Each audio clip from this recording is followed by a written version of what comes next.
So in this Freecash tutorial video, I am going to be showing you guys how to edit your referral link here on Freecash. So once Freecash is opened up, I want you to go to the bottom right and press on rewards.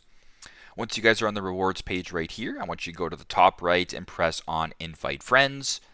Now, once you're on this page, if you scroll down to where your referral link is, so for me it's freecash.com/r/2j1tzI, whatever it is, you can share the link. But if you want to edit the link where it says edit right here, simply go ahead and press on that. And you can go ahead and adjust it so you can make it whatever. You can add letters, you can make it a word, whatever you want to do. And if all looks good, go ahead and press on save. And then your link, of course, will now be updated and saved. So pretty simple, pretty straightforward, but that is how you guys can edit your referral link here on Freecash. Thanks again for watching, and I hope this video helps.